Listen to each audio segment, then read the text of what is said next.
ইয়াকুব আলাইহিস সালাতু ওয়াস সালামের 12 জন ছেলে।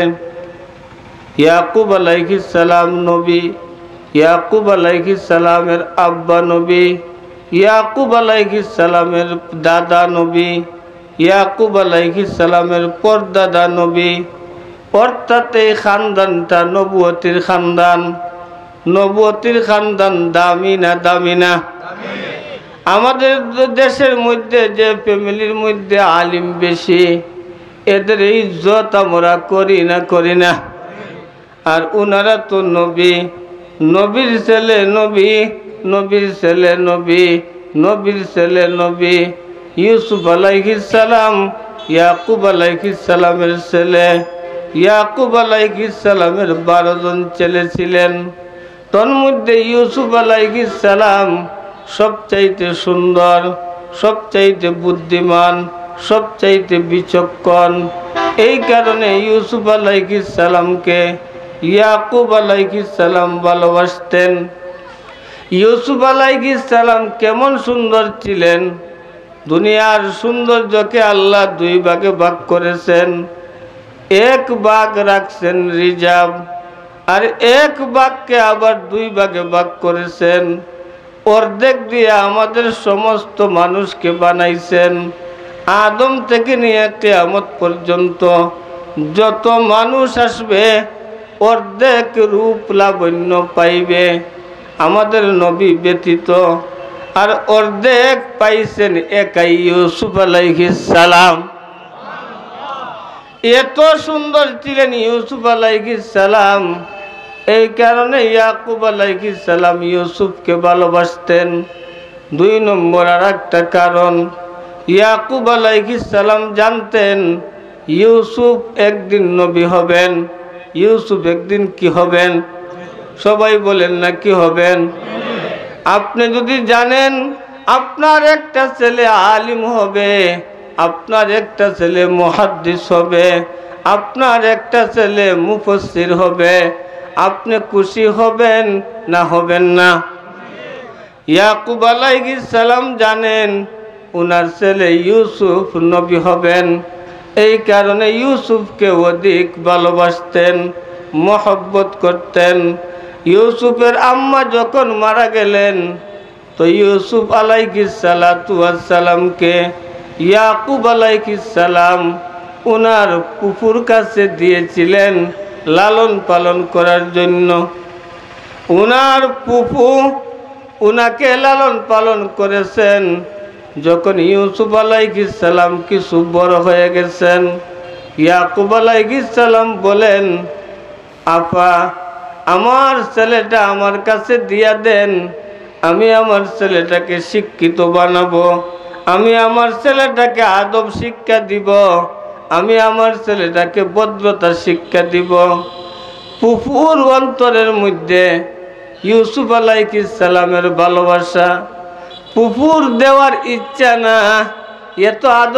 এত আদরের সন্তানকে তো দেওয়া যায় না। ফুফু চিন্তা করলেন কিভাবে ইউসুফকে রাখা যায়।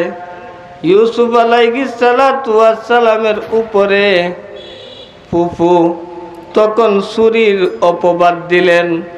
আচ্ছা বুঝে থাকলে বলেন, নবী যাকে আল্লাহ বানাবেন উনি কি ছোটবেলা তাইকাই সচ্চরিত্রবান কি না? সচ্চরিত্রবান। উনি তো ছবি করতে পারেন না। ফুফু কৌশলে ইউসুফকে নিজের কাছে রাখার জন্য ছুরির অপবাদ দিলেন। এরপরে ছুরির অপবাদ থেকে ইউসুফ পরিষ্কার হলেন, পরিচ্ছন্ন হলেন, নিয়ে আসলেন আব্বা। ধীরে ধীরে বড় হইতেছেন বাবার কাছে। বাবা ইউসুফ আলাইহিস সালামকে আদর করেন, বাবা ইউসুফ আলাইহিস সালামকে মহব্বত করেন।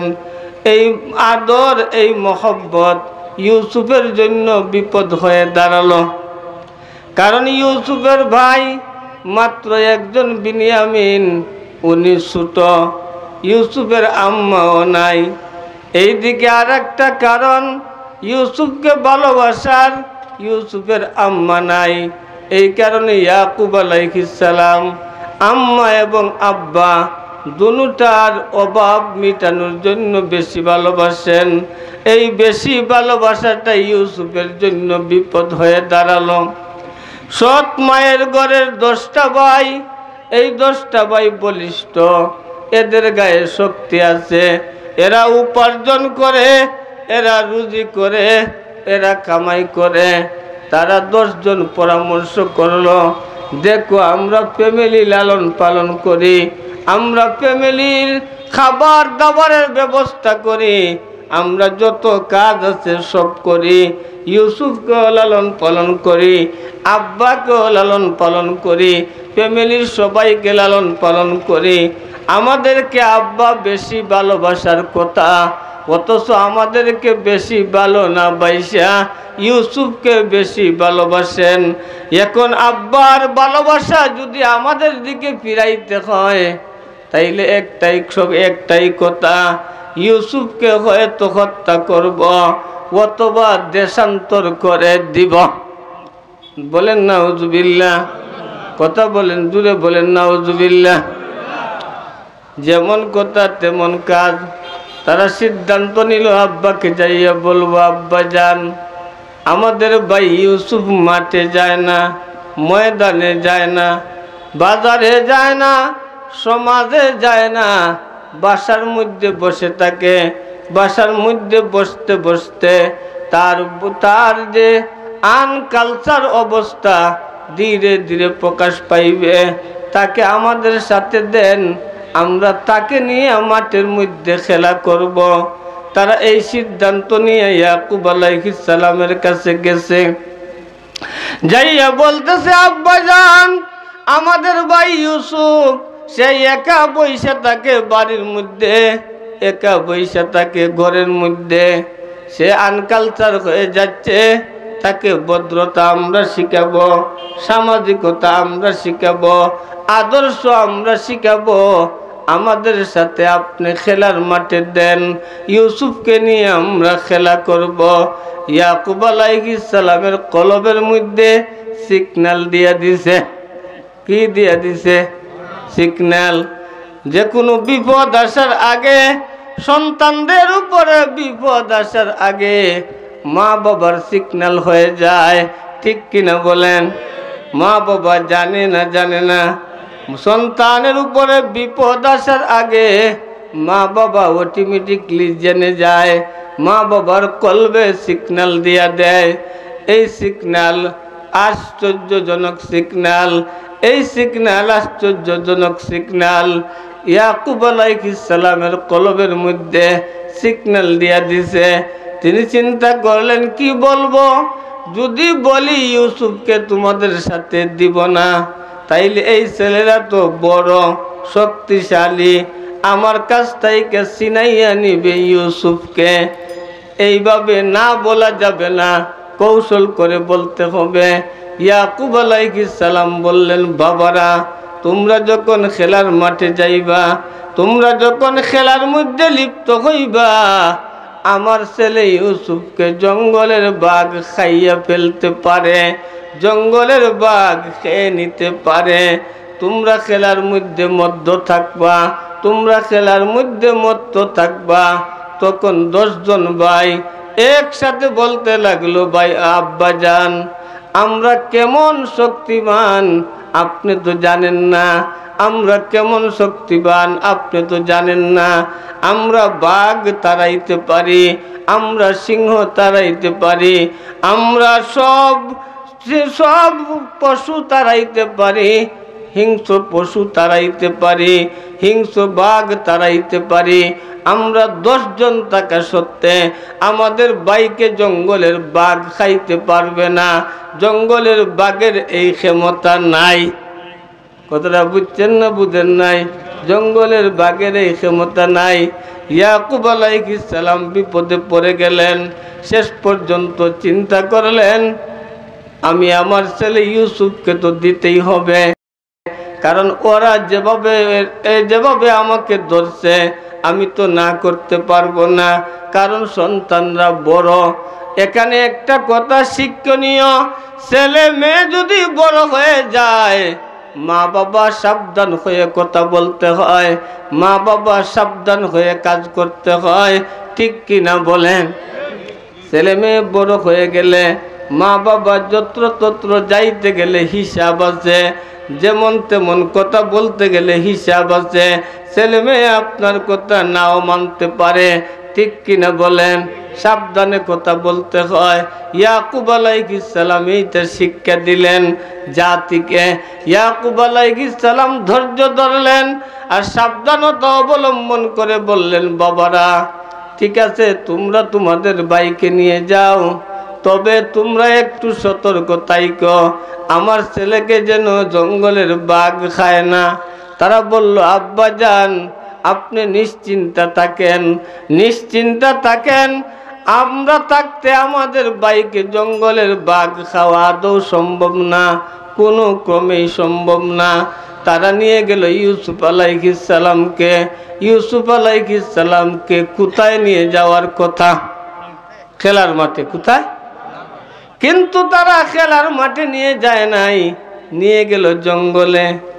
একজন ইউসুফকে চর মারে, আর একজন ইউসুফকে থাপ্পড় মারে, আর একজন ইউসুফকে ঘুষি মারে, আর একজন ইউসুফকে লাথি মারে। একজনের কাছ থেকে মার খাইয়া আর একজনের কাছে যান, আর একজনের কাছ থেকে মার খাইয়া আর একজনের কাছে যান, আর একজনের কাছ থেকে মার খাইয়া আর একজনের কাছে যান, আর কাঁদিয়া কাঁদিয়া বলেন, ভাইয়েরা আপনারা আমাকে আব্বার কাছ থেকে এনেছেন খেলানোর জন্য, খেলা শিখানোর জন্য, ভদ্রতা শিখানোর জন্য। এইটা কি আপনাদের ভদ্রতা? আমি ছোট হইলাম বলে আপনারা আমাকে এইভাবে পিটাইবেন? আপনারা তো এই কথা বলিয়া আমাকে আনেন নাই। আমি যদি কোনো অপরাধ করে থাকি, আমাদের আব্বা জীবিত আছেন, আমাদের আব্বার কাছে আপনারা বিচার দেন, আমাদের আব্বা বিচার করবেন, আপনারা বিচার পাবেন। আর যদি আপনাদের মনের মধ্যে অন্য কিছু থাকে যে এই দেশে আমি থাকলে আপনাদের অসুবিধা হবে, এই দিকে আমি থাকলে আপনাদের বিপদ হবে, তাইলে আমাকে ছাড়িয়া দেন, আমি দেশান্তর হয়ে যাব, জীবনে আর কোনোদিন আপনাদের দেশে আসব না। এর চাইতে আর নরম কথা কি হইতে পারে? ইউসুফ আলাইহিস সালাম বলেন, ও ভাইয়েরা এইটা কি তোমাদের খেলা? তোমরা আমাকে এমনভাবে পিটাইতেছ, আমি তোমাদের কি ভাই না? আমি তোমাদের মায়ের ঘরের ভাই না হইতে পারি? আমি তো তোমাদের আব্বার ছেলে, তোমাদের আব্বা যিনি, আমার আব্বাও তো তিনি, ঠিক কিনা বলেন? দেখেন আল্লাহর কেরেশমা, কি সুন্দর রহমতের বাতাস আসতেছে। এই টাইমে গরম লাগে না? লাগে না? এই বাতাস আল্লাহ দিতেছেন আপনাদের জন্য। আপনারা বরকতি মানুষ, বলেন আলহামদুলিল্লাহ। এই প্রচন্ড গরমে কথা বলা তো কঠিন, বসে থাকাও কঠিন। আল্লাহ বলেন আমার জন্য কিছুই কঠিন না, আমি সবগুলাই সহজ করে দিতে পারি। আল্লাহ চাইলে পারেন না? পারেন না? কি আরামের বাতাস আসতেছে। আল্লাহ আমাদের সবাইকে জান্নাতের মধ্যে জান্নাতি বাতাস খাওয়াইয়া আমাদের কলিজা ঠান্ডা করে দিও, বলেন আমিন। এই 10 জন ভাইদের মধ্যে একজন ছিল বড় বুদ্ধিমান, নাম ছিল ইয়াহুদা। সে বলল তার ভাইদেরকে, ভাইয়েরা ইউসুফকে আমাদের মারার দরকার নাই, ইউসুফকে আমাদের প্রহার করার দরকার নাই, সবটার পরে সে আমাদের ভাই, ঠিক কিনা? সবটার পরে সে আমাদের ভাই। তোমরা যে প্ল্যান করেছ ইউসুফকে হত্যা করবা অথবা দেশান্তর করবা, এই প্ল্যানের মধ্যে আমি সহযোগিতা করি। কি সহযোগিতা? তিনি বলেন, ইয়াহুদা বলেন, আমার সহযোগিতাটা তোমরা আগে শোনো, আমার পরামর্শটা আগে শোনো, এরপরে সিদ্ধান্ত নিবা। ভাইয়েরা বলেন কি বলবেন? ইয়াহুদা বলেন, এই জঙ্গলের মধ্যে একটা কূপ আছে, যে কূপটা 70 গজ গভীর। এই কূপের মধ্যে ইউসুফকে ছেড়ে দিব। ছাড়ার পরে ইউসুফ এই কূপের পানি পান করতে করতে মারা যাইবে। অথবা বিষাক্ত কোনো সাপ থাকতে পারে, বিষাক্ত সাপ তাকে দংশন করবে, অথবা এই দুইটা যদি হয় না, সে যদি মারা যায় না, বিষাক্ত সাপ দংশন করে না, তাইলে এই রাস্তা দিয়ে বাণিজ্যিক দল যায়, ব্যবসায়ী কাফেলা যায়।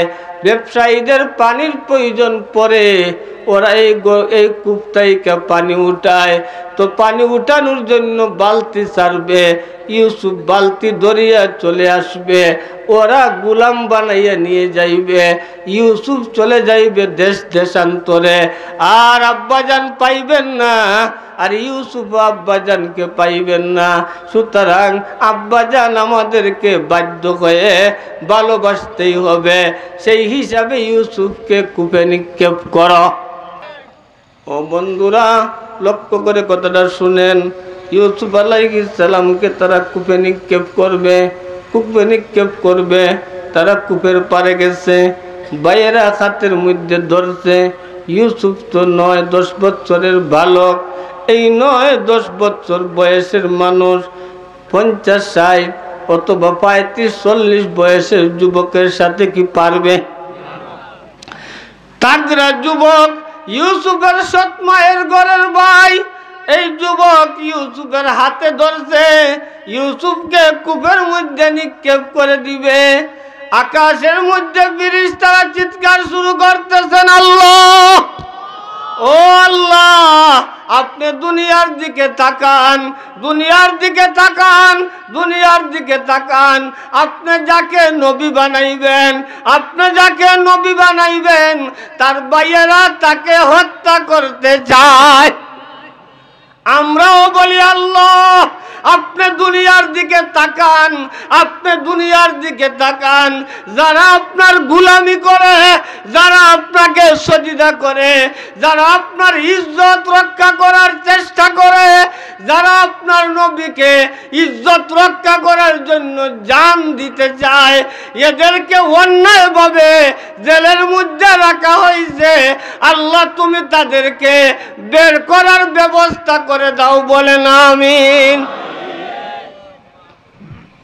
মুআজ্জাজ হাজিরিন, ইউসুফ আলাইহিস সালামের ব্যাপারে ফেরেশতারা আকাশের মধ্যে চিৎকার করতেছেন। আল্লাহ বলেন জিবরিল আমিনকে, জিবরিল আমিন, আমার ইউসুফকে যখন হাত থেকে ছাড়বে, তুমি তোমার জায়গা থেকে সিদরাতুল মুনতাহা থেকে ধর দিবে, আমার ইউসুফ পানিতে পড়ার পূর্বে কুলে বসাইয়া দিবে। কথাটা বুঝছেন না বুঝেন নাই? রাখে আল্লাহ, মারেকে, ঠিক কিনা? এখন প্রশ্ন হইল, সিদরাতুল মুনতাহা এই পৃথিবী থেকে কত দূরে? এই পৃথিবী থেকে প্রথম আকাশ 500 বছরের রাস্তা, প্রথম আকাশ থেকে দ্বিতীয় আকাশ 500 বছরের রাস্তা, দ্বিতীয় আকাশ থেকে তৃতীয় আকাশ 500 বছরের রাস্তা, তৃতীয় আকাশ থেকে চতুর্থ আকাশ 500 বছরের রাস্তা, চতুর্থ আকাশ থেকে পঞ্চম আকাশ 500 বছরের রাস্তা, পঞ্চম আকাশ থেকে ষষ্ঠ আকাশ 500 বছরের রাস্তা, ষষ্ঠ আকাশ থেকে সপ্তম আকাশ 500 বছরের রাস্তা, সপ্তম আকাশ থেকে সিদরাতুল মুনতাহা 500 বছরের রাস্তা। সিদরাতুল মুনতাহা থেকে এই পৃথিবী মোটামুটি 4000 বছরের রাস্তা। কত হাজার বছরের রাস্তা?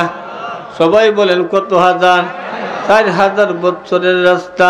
4000 বছরের দূরত্ব জিবরিল আমিন আসতে হয়। আর ইউসুফ 70 গজ গভীর কূপের মধ্যে পড়বেন। 70 গজ গভীর কূপে পড়তে মাত্র কয়েক সেকেন্ড লাগে, ঠিক কিনা? ইউসুফকে বাইরের হাত থেকে ছাড়ছে, জিবরিল আমিন সিদরাতুল মুনতাহা থেকে ধর দিছেন, ইউসুফ পানিতে পড়ার পূর্বে কুলে বসাইয়া দিছেন। কথাটা বুঝছেন না বুঝেন নাই? কুলে বসাইয়া দিছেন। জিবরিল আমিন বলেন, আমি জীবনে কোনোদিন আমার সমস্ত পাকা ব্যবহার করি না, সমস্ত ডানা ব্যবহার করি নাই। যখন ইউসুফকে কুলে নেওয়ার জন্য আল্লাহ হুকুম করছেন, তখন ছিলাম আমি 4000 বছরের দূরত্বের রাস্তায়।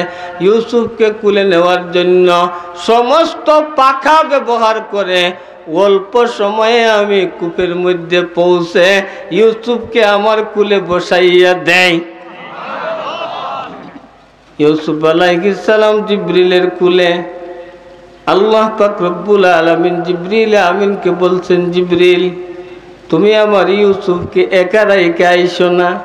তুমি যদি একা রাইখে আসো আমার বন্ধু দুঃখ পাইবে, আমার বন্ধু ভয় পাবে, কারণ ইউসুফ তো আমার বন্ধু। কিছুদিন পরে ইউসুফ নবী হবে, তার মাধ্যমে আমি দুনিয়ায় ইতিহাস রাখব।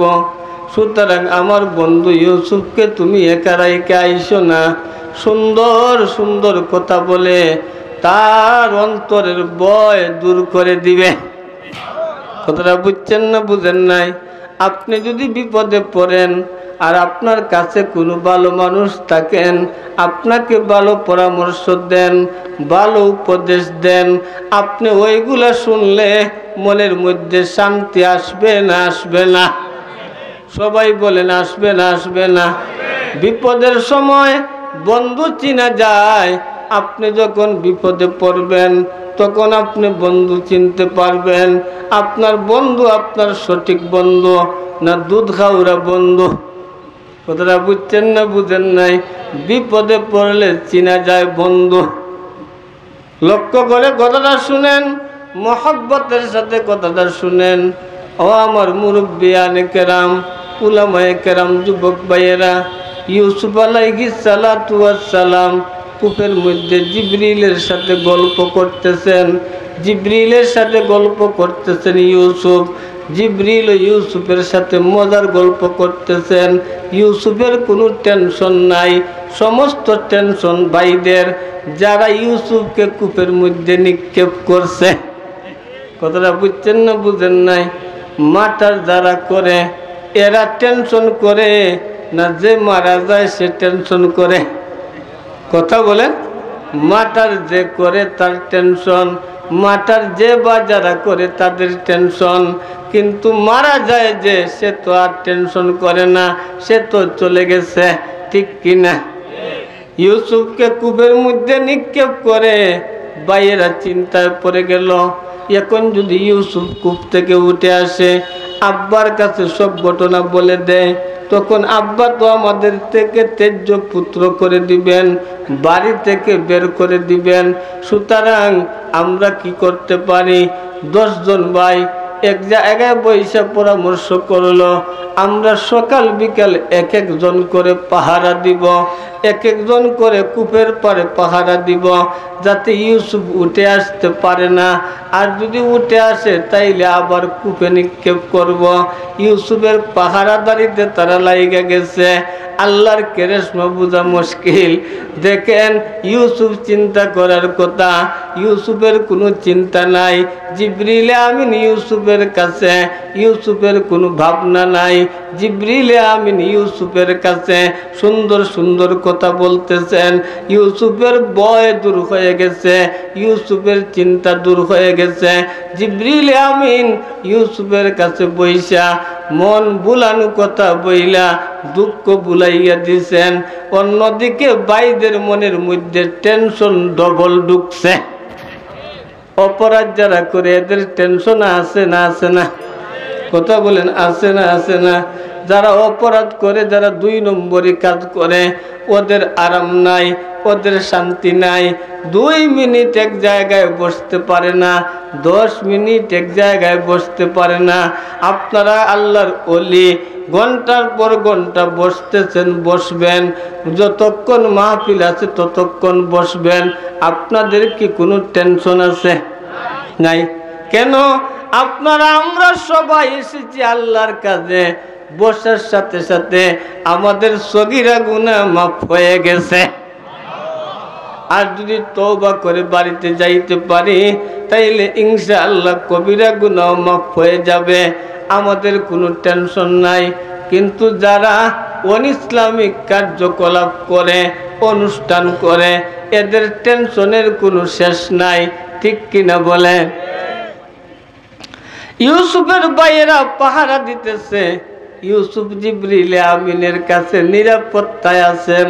প্রথম রাত্রি যখন ইউসুফের কূপের মধ্যে কাটতেছে, তখন জুলাইখার আব্বার বাড়িতে নিজের বিছানার মধ্যে ঘুমন্ত স্বপ্ন দেখে সুদর্শন একটা যুবক তার দরজার সামনে এসে দাঁড়াইছে। সুদর্শন একটা যুবক, পরম সুন্দর একটা যুবক তার দরজার সামনে এসে দাঁড়াইছে। জুলাইখা মনে মনে ভাবছে, কে এই যুবকটা?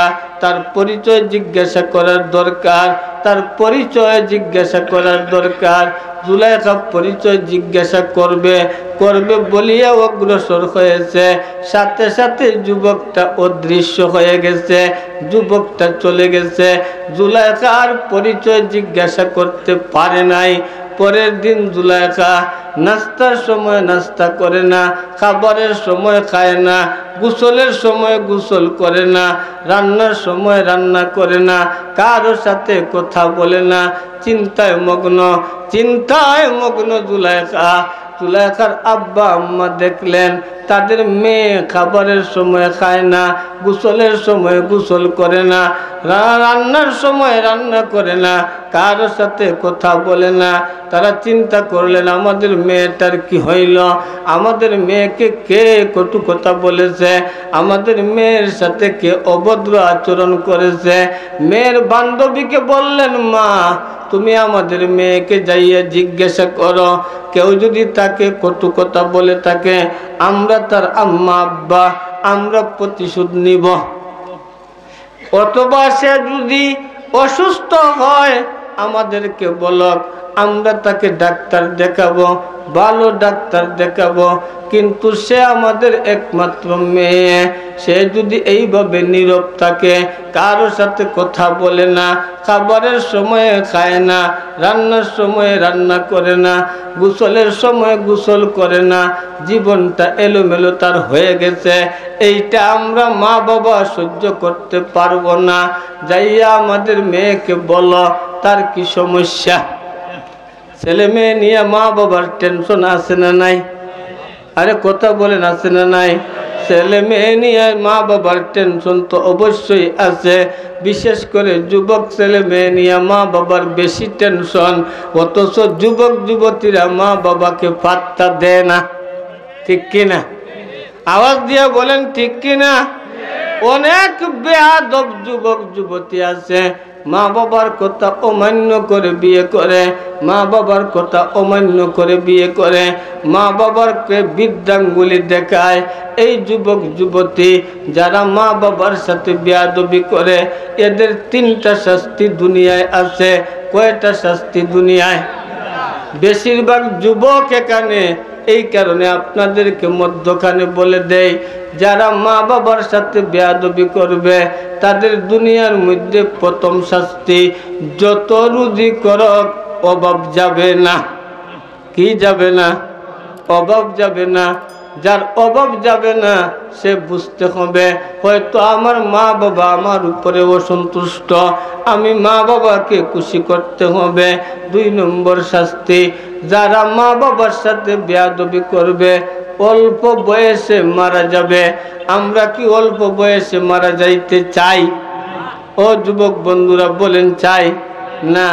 আমরা তো মোটামুটি যতদিন আল্লাহ হায়াত দিচ্ছেন ততদিন বাঁচতে চাই ঈমানের সাথে, ঠিক কিনা বলেন?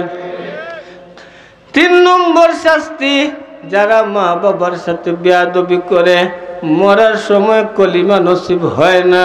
মরার সময় কি নসিব হয় না? কলিমা নসিব হয় না। এইটা মারাত্মক একটা শাস্তি। মরার সময় যদি আপনি কলিমা পড়তে পারেন না, তাইলে আপনার জীবনটা বেকার না বেকার না? যাই হোক, কথাটা মধ্যখানে বলে দিলাম। ইউসুফ আলাইহিস সালাম কূপের মধ্যে জিবরিলের সাথে গল্প করতেছেন, অন্যদিকে জুলাইখার স্বপ্ন দেখছে। তার বাড়ির মধ্যে একটা যুবক এসেছে। যুবকটা পরম সুন্দর, আশ্চর্য চেহারার অধিকারী। তার দরজাটা খুলে তার দিকে তাকাইতেছে। জুলাইখা পরিচয় জিজ্ঞাসা করবে, হঠাৎ করে যুবকটা চলে গেছে। জুলাইখার জীবনে পরিবর্তন নেমে আসছে। জুলাইখার বান্ধবীকে জুলাইখার আব্বা বলতেছে, মেয়ে যাও, যাইয়া আমাদের মেয়েকে জিজ্ঞাসা করো তার এই পরিবর্তন কেন। যখন জুলাইখার বান্ধবী জুলাইখাকে বলতেছে, বান্ধবী তুমি নাস্তার সময় নাস্তা করো না, খাবারের সময় খাও না, গোসলের সময়ে গোসল করো না, কারো সাথে কথা বলতেছো না, হঠাৎ এই পরিবর্তন কেন? তখন জুলাইখা বলে, বান্ধবী আমি একটা চিন্তার মধ্যে আছি, আমি একটা চিন্তার মধ্যে আছি, আমি একটা টেনশনে আছি। আমি যদি ওই জিনিসটা পেয়ে যাই তাইলে তোমার কাছে সব বলবো। আমি একটা জিনিসের অপেক্ষায় আছি, দেখি ওই জিনিসটা আমি বুঝতে পারি কিনা। যখন বুঝে যাব তখন তোমার কাছে সব বলবো। এখন তুমি আমাকে বিরক্ত করিও না। কথাটা বুঝছেন না বুঝেন নাই? ইউসুফ আলাইহিস সালাম দ্বিতীয় রাত্রে কূপের মধ্যে কাটাইতেছেন। দ্বিতীয় রাত্রে যখন ইউসুফ আলাইহিস সালাম কূপে, আবারও জুলাইখা দেখে গত রাত্রে যে যুবক তার দরজার মধ্যে এসেছিল, ওই দরজার মধ্যে আবার যুবকটা এসেছে। আয়েশা তার দিকে তাকাইতেছে। জুলাইখা মনে মনে চিন্তা করতেছে, গতকাল জিজ্ঞাসা করতে পারি নাই যুবকের পরিচয়, আজকে যুবকের পরিচয় জিজ্ঞাসা করব। কোথায় তার বাড়ি, কোথায় তার ঘর, কি তার পরিচয় জিজ্ঞাসা করবে বলিয়া জুলাইখা অগ্রসর হইছে।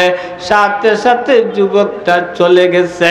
বুঝে থাকলে বলেন, আপনি যদি একজনকে পরিচয় জিজ্ঞাসা করতে চান আর সে যদি হঠাৎ করে চলে যায়, আপনার মন খারাপ হবে না? হবে না? জুলাইখার তো মন খারাপ। এইখানে একটা জিনিস লক্ষণীয়, বুঝেন, একটা জিনিস লক্ষ্য করেন। ইউসুফের বয়স মাত্র 9 থেকে 10, মাত্র একজন বালক। এখানে আল্লাহ যুবক বানাইয়া দেখাইতেছে। আল্লাহ বালককে যুবক বানাইতে পারে না? পারে না? না আল্লাহর জন্য কঠিন? কথা বলেন, আল্লাহর জন্য কঠিন? না না, আল্লাহর জন্য তো কিছুই কঠিন না। দ্বিতীয় রাত্রিতে দেখার পরে যখন যুবককে পরিচয় জিজ্ঞাসা করতে পারলো না, পরের দিনে জুলাইখার অবস্থা আরো খারাপ। নাস্তার সময় নাস্তা করে না, খাবারের সময় খায় না, গোসলের সময় গোসল করে না, কারো সাথে কথা বলে না। আবার মা বাবা টেনশনে পড়ে গেলেন। জুলাইখার বান্ধবীকে বললেন, মেয়ে যাও, যাইয়া আমার মেয়েটাকে জিজ্ঞাসা করো তার কি প্রবলেম, সে কোন বেদনায় ভুগতেছে, কোন সমস্যায় ভুগতেছে, সে যেন তার সমস্যাটা বলে। আমরা তো মা বাবা জীবিত আছি, আমরা তার প্রতিশোধ নিব। কেউ যদি কথা বইলে আঘাত দিয়ে থাকে, আমরা এই আঘাতের জবাব দিব। আর সে যদি অসুস্থ হয় তাইলে আমরা তাকে চিকিৎসা করাবো। তুমি যাও, যাইয়া তার সমস্যাটা জিজ্ঞাসা করো। জুলাইখার বান্ধবী যাইয়া বলতেছে, বান্ধবী হঠাৎ তোমার এই পরিবর্তন কেন? কি কারণে তোমার পরিবর্তন? জুলাইখা বলে, বান্ধবী তুমি আমাকে ব্যথা দিও না, তুমি আমাকে কষ্ট দিও না। আমি একটা জিনিসের রহস্য উদ্ঘাটন করতে আসি। রহস্য যখন উদ্ঘাটন করে নিব তখন আমি সম্পূর্ণ খুলিয়া বলবো। এখন আমাকে বিরক্ত করো না। চলে গেছে জুলাইখার বান্ধবী। ইউসুফ আলাইহিস সালামের তৃতীয় রাত্রি। তৃতীয় রাত্রিতে আবার জুলাইখা দেখতেছে গত 2 রাত্রে যে যুবক তার বাড়িতে এসেছিল, ওই যুবকটা তার দরজার সামনে আইসা দরজার ভিতরে ঢুইকা খাটের উপরে বসে গেছে। জুলাইখা লাফ দিয়া উঠছে। আল্লামা আরিফে জামি রহমতুল্লাহ আলাইহি বলেন, জুলাইখা লাফ দিয়া উঠছে। ওইটা বলে, বন্ধু হে, কোথায় তোমার বাড়ি, কোথায় তোমার ঘর, কি তোমার পরিচয়, কোথায় গেলে তোমাকে পাইব? এই যুবকটা একটা কথাই বলছে, আমি আজিজে মিশর, মিশর গেলে আমাকে পাইবা। আচ্ছা বুঝে থাকলে বলেন, ইউসুফ কি এখন কূপের মধ্যে না মিশরে? কূপের মধ্যে। আর বলা হইতেছে আমি আজিজ মিশর, মিশর গেলে আমাকে পাইবা। বইলে যুবকটা অদৃশ্য হয়ে গেছে। পরের দিন জুলাইখা সকালবেলা গোসল করছে, নাস্তার সময় নাস্তা করছে, খাবারের সময় খাইছে, মনের মধ্যে আনন্দ। বান্ধবী জিজ্ঞাসা করতেছে, বান্ধবী আজকে তো তোমার মনের মধ্যে আনন্দ লাগতেছে। জুলাইখা বলে, হ্যাঁ আমার মন আনন্দ হওয়ার কথা, আমি আমার রহস্য উদ্ঘাটন করতে পেরেছি। বান্ধবীকে জুলাইখার আব্বা আম্মা ডাকছেন, ডাইকা বলেন, মা আমার মেয়েকে যাইয়া বলো, আমার মেয়েকে যাইয়া বলো আমাদের দেশের সবচাইতে সুন্দর যুবক, ধনবান যুবক আমার মেয়েকে বিয়ে করার জন্য প্রস্তাব দিছে। যদি সে রাজি হয় তাকে বিয়ে দিতে আমরা রাজি আছি। জুলাইখার বান্ধবী যখন প্রস্তাব দিল, প্রস্তাব দেওয়ার সাথে সাথেই জুলাইখা বলল, বান্ধবী আমি যদি বিয়ে করতে হয় তাইলে আমার স্বপ্নের পুরুষকে বিয়ে করব। আমার স্বপ্নের পুরুষ ছাড়া আমি কাউকে বিয়ে করব না। আমি স্বপ্নে যাকে দেখেছি তাকে বিয়ে করব। আমি স্বপ্নে দেখেছি আজিজ মিশরকে, আজিজ মিশর ছাড়া কাউকে আমি স্বামী বানাবো না। মেয়েটা যাইয়া জুলাইখার আব্বা আম্মাকে বলল যে আজিজ মিশর ছাড়া কারো কাছে জুলাইখা বিয়ে বসবে না। সাথে সাথে মা বাবা বললেন, আজিজ মিশরকে কিভাবে আমরা পাইব, এইটা তো সম্ভব না। এরপরে জুলাইখার বান্ধবী বলল, মা বাবা আপনাদের দায়িত্ব ছেলে মেয়ে রক্ষা করা। আপনার মেয়েকে যদি বাঁচাইতে চান তাইলে আপনি মিশর যাইতে হবে। পরের দিন জুলাইখার আব্বা লজ্জা শরমের মাথা খাইয়া মিশর রাজ্যে ধীরে ধীরে রওনা দিয়া একদিন পৌঁছে গেলেন মিশরে। যখন জুলাইখার আব্বা মিশরে পৌঁছলেন, আমরা ইউসুফ আলাইহিস সালামকে কূপে রাখলাম, এখান থেকে পরে আগাইব। এখন এই দিকে একটু আগাইয়া রাখি। মিশর যাইয়া জুলাইখার আব্বা পৌঁছার পরে জুলাইখার আব্বা মিশরের বাদশাহ আজিজ মিশরকে প্রস্তাব দিলেন, আমার একমাত্র মেয়ে, সৌন্দর্যের অভাব নাই, আমার একমাত্র মেয়ে, সৌন্দর্যের অভাব নাই, আমার সম্পদের অভাব নাই, কিন্তু সে চায় আপনাকে বিয়ে করতে। আপনি কি রাজি আছেন আমার মেয়েকে বিয়ে করতে? আজিজ মিশর বলে, আমি রাজি আছি আপনার মেয়েকে বিয়ে করার জন্য, তবে আমি জামাই সাজিয়ে আপনার দেশে যাইতে পারবো না। যদি আপনার মেয়েকে বউ সাজাইয়া নিয়ে আসতে পারেন আমি বিয়ে করতে রাজি আছি। কথাটা বুঝছেন না বুঝেন নাই? এইটা আমাদের দেশের নিয়মের উল্টা না বাট্টল? কথা বলেন, উল্টা না বাট্টল? উল্টা। আমরা জামাই সাজিয়া যাই, বউ উঠাইয়া নিয়ে আসি, ঠিক কিনা বলেন? কিন্তু এসে বলতেছে, আজিজ মিশর বলতেছে, আমি জামাই সাজিয়া যাইতে পারবো না। যদি আপনার মেয়েকে বউ সাজাইয়া নিয়ে আনতে পারেন তাইলে আমি বিয়ে করতে রাজি আছি। এখানে একটা প্রশ্ন, জুলাইখার বাবা বউ তার সামনে যাইয়া প্রস্তাব দিলেন, আজিজ মিশরকে প্রস্তাব দিলেন। এখন আজিজ মিশর বলে জামাই সাজিয়ে আসতে পারবে না। কেন বলে জামাই সাজিয়ে আসতে পারবে না? মুফাসসিরিনে কেরাম তাফসীরের কিতাবের মধ্যে বলেন, জুলাইখা তো স্বপ্নে দেখেছে যুবক, আজিজ মিশর তো যুবক না, আজিজ মিশর 80 বৎসরের বুড়া। কত বছরের বুড়া? 80 বৎসরের বুড়া। দাদা জকিগঞ্জের যদি বিয়ে করার জন্য বিয়ের গাড়িতে উঠেন, নাতিরা গাড়ির মধ্যে ডিল মারবে না মারবে না? নাতিরা গাড়ির মধ্যে ইটা মারবে না মারবে না? ঠাট্টা করবে না করবে না? মজা করবে না করবে না? আজিজ মিশর জানে আমি যদি এখন জামাই সাজিয়া গুড়ার উপরে উঠি, আমার উপরে পড়বে মাটির ইটা, আমার উপরে পড়বে মাটির ঢিল, আমার নাতি নাতনিরা আমার গায়ে ঢিল মারবে পাথর দিয়ে আর তামসা করবে আমাকে নিয়ে। আমার এই তামসার পাত্র হওয়ার দরকার নাই, পারলে নিয়ে আসো আমার বাড়িতে, না পারলে আমার কোনো অসুবিধা নাই। জুলাইখার আব্বা বলেন, আজিজে মিশর, প্রস্তাবটা তো মানতে পারলাম না, কারণ দুনিয়ার নিয়ম জামাই সাজিয়া যাইয়া বউ আনে, আর তুমি বলতেছো বউ সাজাইয়া নিয়ে আসবো, এইটা আমি মানতে পারবো না। আজিজে মিশর বলেন, বাবা মানা না মানা আপনার ব্যাপার, আমার তো ব্যাপার না। আপনি মানলে মানতে পারেন, না মানলে নাও মানতে পারেন।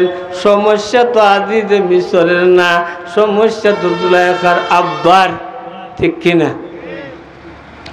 আয়ে দিলে দম দি দাহালত বেহসুয়াদ দিল বদমকুন, আয়ে দিলে দম দি দাহালত বেহসুয়াদ দিল বদমকুন, দিন তোর সুই দাবাজা वक़्त तामा जम्मखूर, आए दिलर सैले सना बुनियाद हस्ती बरकुनाद, चोतुरा मुहब्बे किस्ते बाज तू पा जम्मखूर, दर्दिया बाजर बशौक़े काबा खाही जद कदम, तरदन शहादर कुनद खारे मुगिला जम्मखूर। आश्चर्य ব্যাপার। আজিজে মিশর বললেন, আমার কোনো কিছু করার নাই। জুলাইখার আব্বা মিশর থেকে নিরাশ হইয়া ফিরলেন। যখন বাসার মধ্যে ঢুকলেন, জুলাইখা তার বান্ধবীকে পাঠাইল। বান্ধবী যাইয়া জুলাইখাকে আব্বাকে জিজ্ঞাসা করলো, আব্বা যান, আপনি জুলাইখার জন্য কি সুসংবাদ নিয়ে আসছেন? আব্বা বলেন, মা আমি পিতা হইয়া লজ্জা শরমের মাথা খাইয়া আমার মেয়ের বিয়ের প্রস্তাব আজিজে মিশরকে দিয়েছি। আজিজে মিশর আমাকে বলল সে জামাই সাজিয়ে আমার দেশে আসতে পারবে না, যদি জুলাইখাকে বউ সাজাইয়া নিয়ে যাইতে পারি তাইলে সে বিয়ে করবে। এখন আমিও তো রাজা, আমিও তো ধনবান, আমিও তো জমিদার, আমারও একটা প্রেস্টিজ আছে, আমারও একটা সম্মান আছে। আমার মেয়েকে বউ সাজাইয়া কিভাবে তার বাড়িতে নিয়ে যাই? যদি তার পছন্দ হয় না তাইলে তো আমার মেয়েকে ফিরাইয়া নিতে আসতে হবে, ফিরাইয়া নিয়ে আসতে হবে। এইটা আমার জন্য দুর্নাম, এইটা আমি পারবো না। যখন বান্ধবী জুলাইখাকে যাইয়া বলছে যে তোমার আব্বা এমন এমন বলছেন, তোমার আব্বা তোমাকে সেখানে নিয়ে যাইতে পারবেন না, জুলাইখা বলে, বান্ধবী আমার আব্বাকে যাইয়া বলো তিনি যদি আমাকে নিয়ে যাইতে পারেন না, তিনি যেন আমাকে অনুমতি দিয়া দেন। আমি তোমাকে নিয়া এবং রাজদরবারের সেনাবাহিনী নিয়া মিশরের দিকে রওনা করব। ধীরে ধীরে আমি মিশর চলে যাব। আমার মিশর না গেলে মারা যাইতে পারি আমি, আমার মিশর যাইতেই হবে। সুতরাং বাবাকে যাইয়া বলো আমাকে যাওয়ার অনুমতি দিতে। কথাটা বুঝছেন না বুঝেন নাই? কারা কারা বুঝছেন হাত উঠান। দুপুরের সময় একটু তন্দ্রা আসতে পারে, এই কারণে হাতটা উঠাইলাম। লক্ষ্য করে কথাটা শুনেন। আজিজে মিশরের কাছে যখন মেয়ের বান্ধবী যাইয়া বলল, বাবা আপনার একমাত্র মেয়ে, আপনি যদি আপনার মেয়েকে বাঁচাতে চান তাইলে মিশর পাঠাতে হবে। আপনি যদি যাইতে লজ্জা হয় এইটা আপনার ব্যাপার, না যাইতে পারেন, কিন্তু ইন্না লিল্লাহ পড়েন, ইন্না লিল্লাহ। কারেন্ট গেছে, আর কোনো সমস্যা নাই। জুলাইখার আব্বা যখন শুনলো তার মেয়েকে মিশর পাঠাতে হবে, মেয়ের বান্ধবীকে বলল, মেয়ে তুমি যাও, যাইয়া আমার মেয়েকে বলো প্রস্তুতি নিতে, আমি আমার মেয়েকে মিশর পাঠাইতে রাজি আছি। জুলাইখা প্রস্তুতি নিল। প্রস্তুতি নিয়া ধীরে ধীরে রাজ দরবার থেকে বের হলো, মিশরের রাজ দরবারের দিকে যাইতেছে। যত দিন যায় তত আকর্ষণ বাড়ে। মোহব্বতের মানুষের বাড়িতে গেলে যাওয়ার পথে আকর্ষণ বাড়ে না বাড়ে না? ও আবরাহু মা ইয়াকুনু শাওকু ইয়াউমা, ও আবরাহু মা ইয়াকুনু শাওকু ইয়াউমা ইযা দানাতিল খিয়ামা ইলাল খিয়ামে। হাজী সাহেবরা যখন মক্কার কাজ সম্পাদন করে মদিনার দিকে যান, তখন আকর্ষণ বাড়ে না বাড়ে না? কেন? দয়ার নবীর কবর জিয়ারত করব, দয়ার নবীর কবরের পাশে যাইব, সালাম পাঠাবো। যে নবীর কারণে আমরা আজকে মুসলমান হয়েছি, এই নবীর কবর যত নিকটে আসে হাজী সাহেবরার আকর্ষণ বাড়তে থাকে। তলবুল হাবিবে ইলাল হাবিবে রেজাহু ও মুনাল হাবিবে ইলাল হাবিবে লেকাহু। বন্ধু বন্ধুর সাক্ষাৎ চায়, বন্ধু বন্ধুর সন্তুষ্ট চায়, ঠিক কিনা বলেন? মুআজ্জাজ হাজিরিন, লক্ষ্য করে কথাটা শুনেন। জুলাইখা যখন মিশর রাষ্ট্রে পৌঁছল, ধীরে ধীরে রাজদরবারের দিকে আগাইতেছে, রাজদরবারের গেইটে গেছে, তখন দেখে রাজকীয় পোশাক পরে একজন বের হইতেছে আর তারা ঢুকতেছে।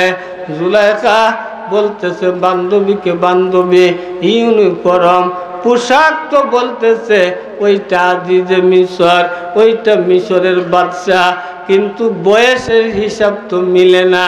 আমি তো স্বপ্নে দেখেছি একটা যুবক, এখানে দেখতেছি একটা বৃদ্ধ। আমি তো অঙ্কের মধ্যে ভুল করে ফেললাম। আজিজে মিশর জুলাইখাকে দেইখা পাগল, আর জুলাইখা আজিজে মিশরকে দেইখা অবাক। কতটা বুঝছেন না বুঝেন নাই? এই জুলাইখা এবং আজিজে মিশরের বা ইউসুফের কাহিনী বলার উদ্দেশ্য কি? আল্লাহ কুরআনে কেন বলছেন?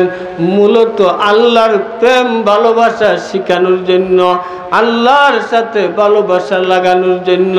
দুনিয়ার মানুষের সাথে ভালোবাসা যদি এতই হয়, তাইলে যিনি আমাদেরকে সৃষ্টি করলেন উনার সাথে ভালোবাসা হওয়া কেমন দরকার, ঠিক কিনা বলেন? আজিজে মিশর জুলাইখাকে দেইখা পাগল, আর জুলাইখা আজিজে মিশরকে দেইখা অবাক। তারা বাসভবনে ঢুকছে।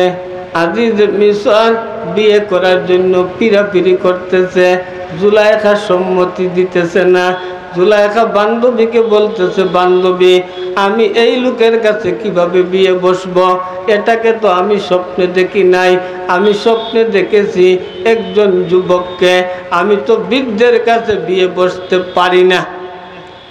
বান্ধবী ছিল বুদ্ধিমান, বান্ধবী ছিল বুদ্ধিমান। লক্ষ্য করে কথাটা শুনেন, বান্ধবী ছিল জ্ঞানী। বান্ধবী জুলাইখাকে বলল, জুলাইখা তুমি এখানে ঢুকেছ, আর বের হইতে পারবা না। রাজ দরবারের সমস্ত গেট বন্ধ, ব্লক করে দেওয়া হয়েছে। এখন বুদ্ধির কাজ হইল তুমি বাদশার কাছে বিয়ে বসে যাও, আজিজ মিশরের কাছে বিয়ে বসে যাও, আর এই রাজ দরবারে তাইকা তোমার স্বপ্নের বন্ধুর অপেক্ষা করো। তোমার স্বপ্ন যদি সত্য হয়, একদিন না একদিন তোমার স্বপ্নের পুরুষ এই রাজ দরবারে আসবে। কথাটা বুঝছেন না বুঝেন নাই? এটা বুদ্ধিমানের কথা না নির্বুধের কথা? বুদ্ধিমানের কথা। এই কারণে নবী হাদিসের মধ্যে বলেন, আপনি বন্ধু বানাইলেন বুদ্ধিমান দেইকা বানাবেন, বন্ধু বানাইলে বুদ্ধিমান দেইকা বানাবেন। কারণ বুদ্ধিমান বন্ধু বিপদের সময় আপনাকে সুপরামর্শ দিবে, আর নির্বুধ বন্ধু বিপদের সময় পরামর্শ দেওয়া তো দূরের কথা, আপনাকে রাইকা পালাইয়া যাবে, ঠিক কিনা বলেন? মেয়েদেরকে আমি বলি, বান্ধবী বানাইলে বুদ্ধিমান দেইকে বান্ধবী বানাবেন, তাইলে বিপদের সময় কাজে লাগবে। নতুবা নির্বুধ বান্ধবী হইলে বিপদের সময় আপনাকে রাইকে পালাইয়া যাবে। জুলাইখার বান্ধবী ছিলেন বুদ্ধিমান, জুলাইখাকে পরামর্শ দিচ্ছেন, লক্ষ্য করে কথাটা শুনেন, মহব্বতের সাথে কথাটা শুনেন। ভালো বুদ্ধি দিচ্ছেন, জুলাইখাও বুদ্ধিটা মানছে। জুলাইখা কি মানছে? বলছে বান্ধবী আজিজ মিশরকে যাইয়া বলো আমি তার কাছে বিয়ে বসতে রাজি। যখন বলা হয়েছে আজিজ মিশরকে আপনার কাছে জুলাইখা বিয়ে বসতে রাজি, আজিজ মিশর খুশিতে আত্মহারা। খুশিতে আত্মহারা কেন? বৃদ্ধ বয়সে 18 বছরের একটা কুমারী পরমা সুন্দরী তার কাছে বিয়ে বসতে চায়। এইটা খুশির ব্যাপার না? ব্যাপার না? আমাদের কোনো দাদার কাছে যদি 18 বছরের কুমারী বিয়ে বসে, এই দাদা খুশি হবেন না দুঃখিত হবেন? আরে বিয়ের কথা শুনলে সবারই হাসি আসে, ঠিক কিনা? এইটা আল্লাহ প্রদত্ত একটা আকর্ষণ, এইটা আল্লাহ প্রদত্ত একটা আকর্ষণ। আল্লাহ পাক রব্বুল আলামিন এই আকর্ষণ দিয়া দিছেন জন্মগত সূত্রে। জুলাইখা বলে আমি বিয়ে বসব।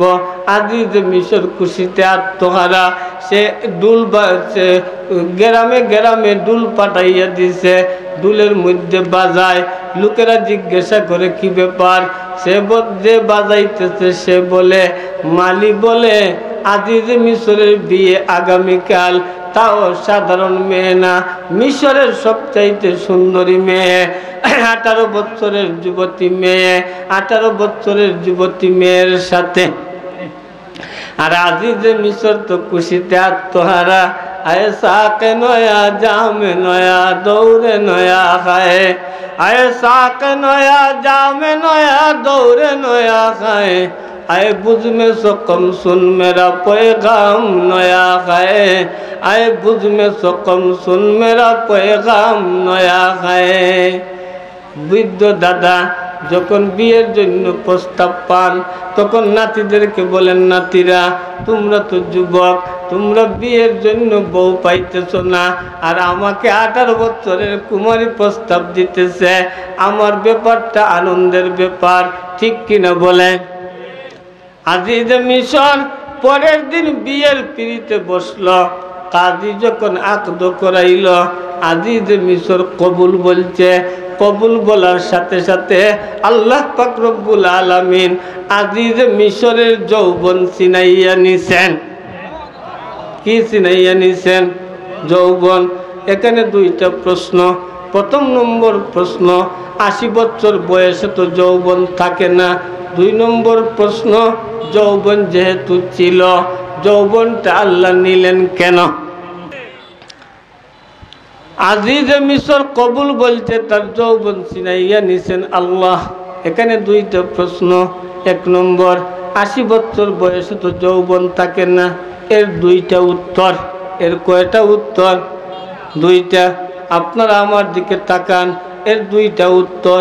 প্রথম নম্বর উত্তর, 80 বছর তো আমাদের যুগের না, ইয়াকুব আলাইহিস সালামের যুগের 80 বছর, ঠিক কিনা? তখন মানুষ অনেক দিন হায়াত পাইত, 500 বছর 700 বছর হায়াত পাইত। এই 500 বছরের তুলনায় 80 বছর তো কোনো বয়স না, বয়স নেই। 2 নম্বর জবাব, 80 বছর বয়সে যৌবন থাকে। কাদের যৌবন থাকে? যারা গুনাহ বেবিচারের মধ্যে যায় না, বেবিচার এবং পাপের মধ্যে যারা যায় না, গর্হিত কাজের মধ্যে যারা যায় না, এদের 80 বছরেও সন্তান হয়। এইটা এই যুগেই আছে। আপনারা বলবেন কোথায়? আমাদের সুনামগঞ্জ জেলার সাতক থানায় দোহালিয়া মাদ্রাসার মুহতামিম সাহেব, এখন প্রায় 80 বছর বয়স হয়ে গেছে ওনার। 2 বছর বা 3 বছর আগে একটা মাহফিলে আমার সাথে দেখা। আমাকে হুজুর বলতেছেন, হুজুর দোয়া করবেন। আমি বললাম কিসের জন্য? তিনি বলেন, হুজুর গতকাল আমার একটা ছেলে হয়েছে। মনে করেন তখন ওনার বয়স 76 অথবা 75।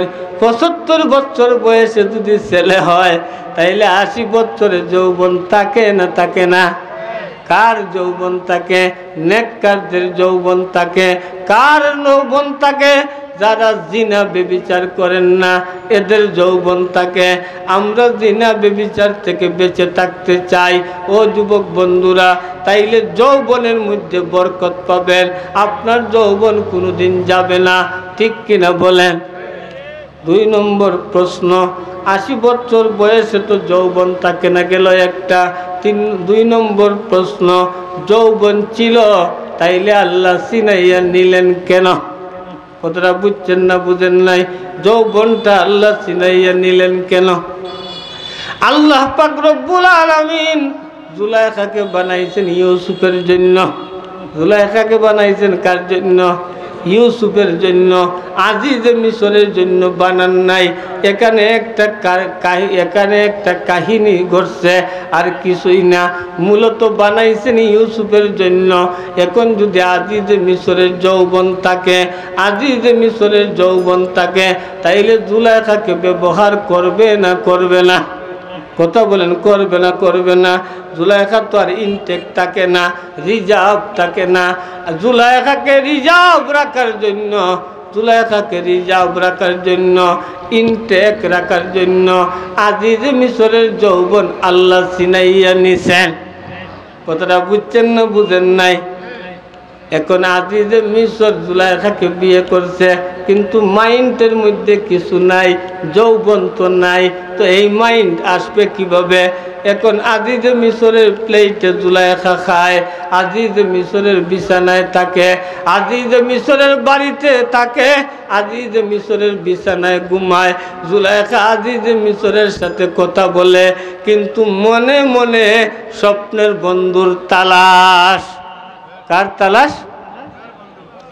আমরাও দুনিয়ার মধ্যে থাকবো, আমরাও ক্ষেত খামার করব, আমরাও ব্যবসা বাণিজ্য করব, আমরাও সব কাজ করব, কিন্তু মনের মধ্যে রাখবো আল্লাহর কথা। কার কথা? আরে সবাই বলেন কার কথা? আল্লাহর কথা। আরো দূরে বলেন কার কথা? আল্লাহর কথা। এখানে রাখলাম। আসেন, ইউসুফ আলাইহিস সালাম যে কূপে ছিলেন, কূপ থেকে কিভাবে উঠলেন? যখন ইউসুফ আলাইহিস সালাতু ওয়াস সালামের 3 দিন 3 রাত কূপের মধ্যে কাইটা গেল, 4th দিনের সকালবেলা এইদিকে একটা বাণিজ্যিক দল যাইতেছে, বাণিজ্যিক দল যাইতেছে, তাদের পানির প্রয়োজন পড়েছে, তারা বালতি ছাড়ছে পানির জন্য কূপের মধ্যে। আল্লাহ জিবরিল আমিনকে বলছেন, জিবরিল এই তো সুযোগ যায়, আমার ইউসুফকে বালতির মধ্যে বসাইয়া দাও। কতটা বুঝছেন না বুঝেন নাই? আমার ইউসুফকে বালতির মধ্যে বসাইয়া দাও। বালতি যখন জিবরিলের কাছে এসেছে, সাথে সাথে জিবরিলে আমিন বালতির মধ্যে ইউসুফকে বসাইয়া দিয়েছেন। ওরা উঠাইতেছে বালতি, তো বালতি তো উঠানোর সময় ওজন লাগে, একদিকে পানির ওজন, আর একদিকে একজন মানুষের ওজন, ওজন তো হবেই, ঠিক কিনা? ওজন হবে না হবে না? আর একদিকে মানুষের ওজন, তো ওজন যাই হোক তারা উঠাইছে। উঠানোর পরে বলে তারা, কালু ইয়া বুশরা হাযা গুলাম। তারা বলতে লাগলো, আখা কিনা সুসংবাদ, একটা ছেলে পেয়ে গেলাম, পরমা সুন্দর একটা ছেলে পেয়ে গেলাম। তারা ছেলেটাকে উঠাইয়া তারা আদর করতেছে। ওই সময় ইউসুফ আলাইহিস সালামের সৎ মায়ের ঘরের ভাই যে যারা উনাকে কূপে নিক্ষেপ করেছিল, একজন পাহারাদারির মধ্যে ছিল। সে আইসা বলতেছে, হে বাণিজ্যিক দলেরা, হে ব্যবসায়িক কাফেলার লোকেরা, তোমরা যাকে উঠাইছো কূপ থেকে, সে তো আমাদের বাগুরা গুলাম। নাউজুবিল্লাহ। আচ্ছা, তাদের ভাই না গুলাম? আরে বলেন, তাদের ভাই না গুলাম? বাপের ঘরের ভাই কি ভাই না? মায়ের ঘরের ভাই যদি ভাই হয়, বাবার ঘরের ভাই ভাই না? অবশ্যই ভাই। 2 নম্বর বলছে পলাতক গুলাম, বাগরা গুলাম। আচ্ছা, বুঝে থাকলে বলেন, ইউসুফ কি পলায়ন করে এসেছেন, বাগিয়ে এসেছেন, না ওরা জবরদস্তি করে বাবার কাছ থেকে ধোঁকা দিয়ে আনছে? বাবার কাছ থেকে কি করে আনছে? এখন বাবাকে কিভাবে বুঝাইছে জানেন? ওরা যখন বাড়িতে গেছে ইউসুফের জামার মধ্যে ছাগলের রক্ত লাগাইয়া নিছে।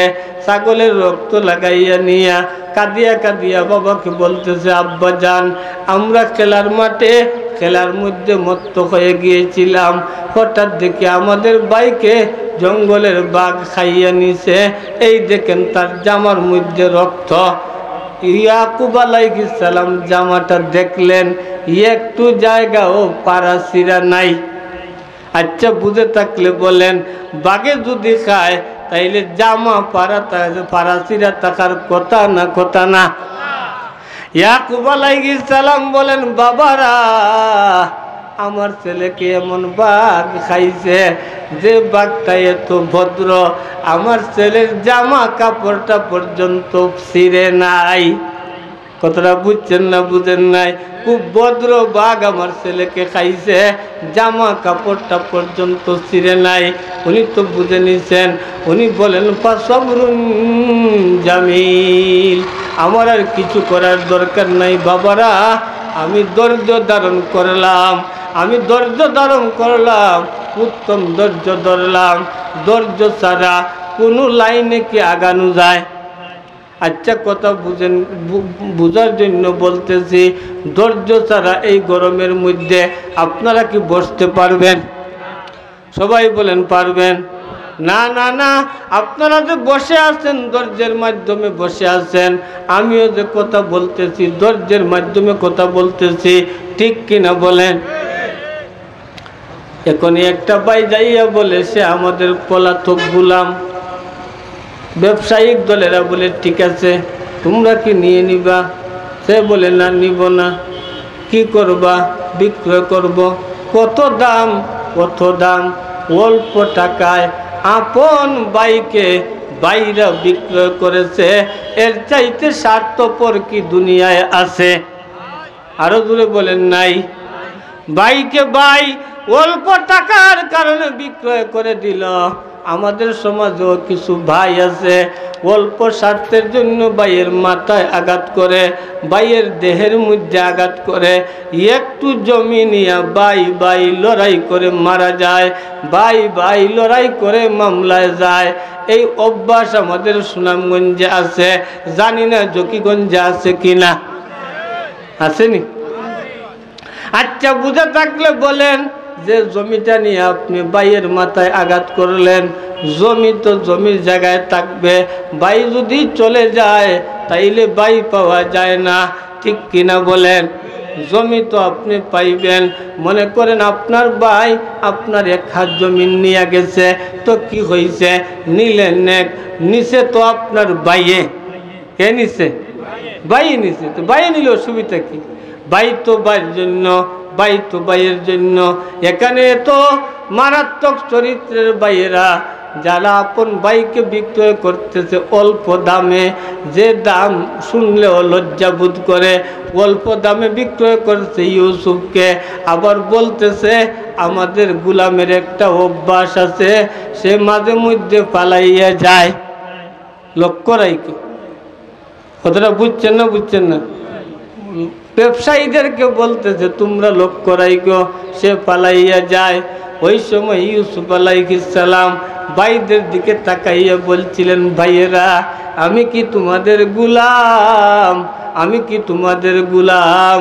আচ্ছা ঠিক আছে, সমস্যা নাই, আমি ছোট বলিয়া আমাকে তোমরা লাঞ্ছিত করলা, আমাকে তোমরা পিটাইলা, আজকে গোলাম বানাইলা।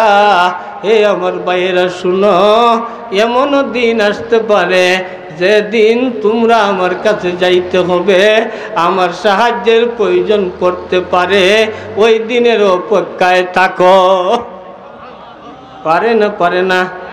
অনেক ছোট মানুষকে আমরা থাপ্পড় দেই, মনে করি কোনো কাজে লাগবে না, পরে দেখা যায় এই ছোট মানুষটা একসময় অফিসার হয়ে গেছে, তখন আপনার আমার কাজে লাগে, ঠিক কিনা বলেন? ইউসুফ আলাইহিস সালাম বিক্রয় হইতে হইতে হইতে হইতে মিশরের বাজারে উঠলেন। যেদিন মিশরের বাজারে উঠলেন, যে মালিক ইউসুফ আলাইহিস সালামকে মিশরের বাজারে নিয়ে উঠল, ইউসুফের সৌন্দর্য দেখে সমস্ত বাজারের লোক একদিকে চলে গেল ইউসুফকে দেখার জন্য। ওই দিন জুলাইখা তার বান্ধবীকে বলল, বান্ধবী চলো না বাজার থেকে একটু ঘুরিয়ে আসি। কথাটা বুঝিয়েন, এতদিন জুলাইখা বাজারে যায় নাই, এতদিন জুলাইখা টাউনে যায় নাই। আজকে বলতেছে বান্ধবী চলো না বাজার থেকে একটু ঘুরিয়ে আসি। এইটা আল্লাহর কেরেশমা, বুঝা মুশকিল, ঠিক কিনা? জুলাইখা বাজারে গেছে। বাজারে যাওয়ার পরে দেখে মালি ডুল বাইরাইতেছে, মালি ডুল বাজাতেছে। জুলাইখা জিজ্ঞাসা করলো, মালি ডুল বাইরাও কেন? আগে আমাদের এলাকায় টিনের মধ্যে বাড়ি দিত বাজারে, জিজ্ঞাসা করলে বলতো সারের লড়াই, ঠিক কিনা? জকিগঞ্জে ছিল না এগুলা। এখন মাইকিংয়ে ঘোষণা করা হয় অমুক মাঠে তফসির, অমুক মাঠে সম্মেলন, অমুক মাঠে সিরাতুন নবী। সারের লড়াই আর এখন নাই বললেই চলে, ঠিক কিনা বলে? আল্লাহ উঠাই নিছে। কে উঠাইছে? মুআজ্জাজ হাজিরিন, শ্রদ্ধাভাজন মুরব্বিয়ান কেরাম, প্রিয় যুবক ভাইয়েরা, জুলাইখা মালিককে জিজ্ঞাসা করে, মালিক তুমি দুল বাইরিতেছ কেন? সে বলে, মুনিব ও সম্রাজ্ঞী, আপনাকে বলার দরকার, আপনাকে বলার দরকার। আপনি পারবেন কিনতে। মিশরের বাজারে এমন একটা গুলাম উঠেছে, যে গুলামটা চন্দ্র সূর্য তাইকে সুন্দর। জুলাইখা বলে বান্ধবীকে, বান্ধবী চলো না গুলামটা দেখে আসি। গুলাম আবার চন্দ্র সূর্য তাইকে সুন্দর হয় কিভাবে? একটা গুলাম যখন বাজারে উঠছে, দেখে আসি গুলামটাকে। বান্ধবীকে নিয়ে জুলাইখা রওনা দিল গুলামের দিকে। যখন লোকেরা দেখলো আজিজ মিশরের স্ত্রী আসতেছে, রাস্তা ক্লিয়ার করে দিল। রাস্তা ক্লিয়ার করে দেওয়ার পরে জুলাইখা যাইয়া, আজিজ মিশরের স্ত্রী জুলাইখা যাইয়া প্রথম যখন গুলামের চেহারার দিকে তাকালো, তাকানোর সাথে সাথেই স্বপ্নের যুবকের কথা স্মরণ হয়ে গেল।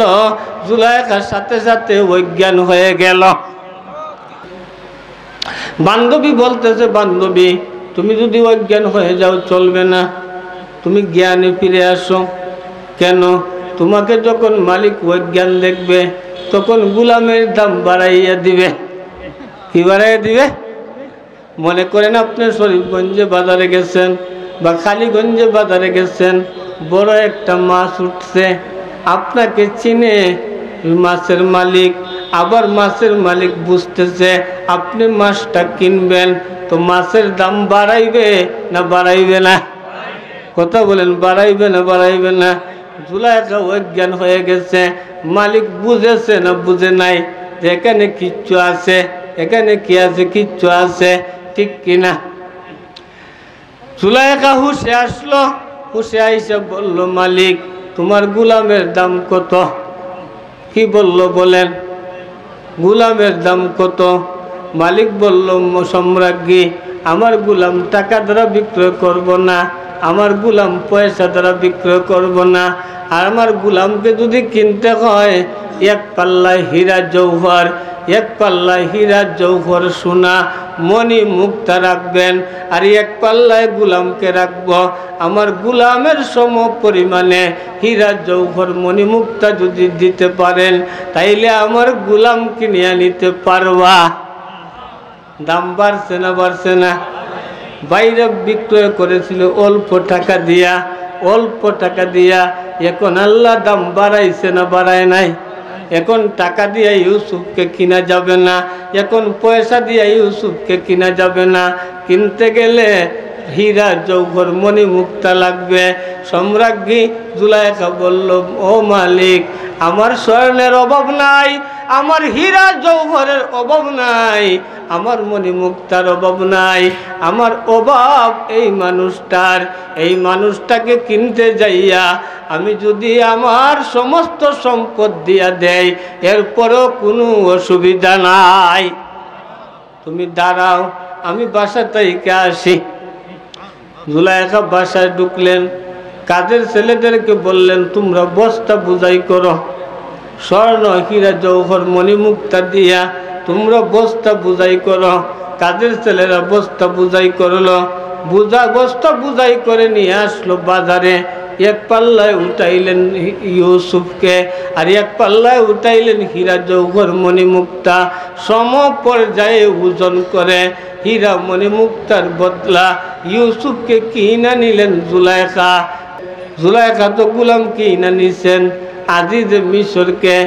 রাজদরবারের চাটুকাররা, 2 নম্বর চাটুকাররা বলতেছে আজিজ মিশর, একটা গুলাম কেনার জন্য তোমার স্ত্রী তোমার ধনভাণ্ডারটা খালি করে দিল। কথাটা বুঝছেন না বুঝেন নাই? স্বামী স্ত্রীর মধ্যে ঝগড়া বাঁধাইতেছে। আমাদের সমাজে স্বামী স্ত্রীর মধ্যে ঝগড়া বাঁধায় না? বাঁধায় না? আসেনি এমন মানুষ? আছে না নাই? এমন মানুষ আছে না নাই? ঝগড়া বাঁধায়। তো ঝগড়া বাঁধাইতেছে একটা গোলামের জন্য। আপনার স্ত্রী আপনার ধনভাণ্ডারটা খালি করে দিল। সাথে সাথে আজিজ মিশর বলল কথা তো ঠিক, তাইলে জুলাইখাকে আমি জিজ্ঞাসা করব। আজিজ মিশর জুলাইখাকে বললেন, জুলাইখা তুমি একটা গোলাম কেনার জন্য আমার ধনভাণ্ডারটা খালি করে দিলা, এইটা কি ঠিক করলা? জুলাইখা বলে, স্বামী আপনি ধনভাণ্ডার পরে হিসাব করবা, আগে গোলামটা দেখেন। কথাটা বুঝছেন না বুঝেন নাই? আগে গোলামটা দেখেন। গোলামটা দেখে যদি আপনার সয়েজ হয় না, গোলামটা দেখে যদি আপনার ভালো লাগে না, আমার বাবার বাড়ি থেকে হীরা জৌহর মণিমুক্তা আইনা আমি দিব, আগে গোলামটা দেখেন। আজিজ মিশর বললেন কথা তো সত্য, আগে তো দেখার কথা। জুলাইখা বলল ইউসুফকে, ইউসুফ তুমি তোমার মালিকের সামনে যাইবা, খুব আদবের সাথে দাঁড়াইবা, খুব আদবের সাথে বসবা, বসবা না দাঁড়াইয়া থাকবা, খুব আদবের সাথে কথা বলবা, কারণ তোমার মালিক যেন তোমাকে অপছন্দ না করে। ইউসুফ তো করিম ইবনুল করিম ইবনুল করিম, সম্মানী মানুষের ছেলে, সম্মানী মানুষের ছেলে, সম্মানী মানুষের ছেলে, সম্মানী ভদ্র মানুষের ছেলে কোনোদিন কি অভদ্র কথা বলতে পারে? না না না, ভদ্র মানুষ কোনোদিন অভদ্র কথা বলতে পারে না। ভদ্র মানুষের ছেলে কোনোদিন অভদ্র কথা বলতে পারে না। ভদ্র মানুষ সব সময় ভদ্র কথা বলে, ঠিক কিনা বলেন? ইউসুফ আলাইহিস সালাম আজিজ মিশরের সামনে গেলেন, যাইয়া আদবের সাথে দাঁড়াইলেন, খুব আদবের সাথে দাঁড়াইলেন। দাঁড়াইয়া সাবধানতার সাথে কথা বলতেছেন। আজিজ মিশর কথা কি বলবো, ইউসুফকে দেখাই বলে, জুলাইখা এই গোলামকে কিনতে যদি আমার সারাটা ধনভাণ্ডার তুমি দিয়া দিতা, আমার কোনো আপত্তি থাকতো না। আমি তো প্রথমে দেখি নাই, আমি তো প্রথমে দেখি নাই এই গোলামকে। যদি আমি প্রথমে দেখতাম তাইলে আমি তোমাকে বলতাম না কেন আমার ধনভাণ্ডারটা খালি করলা।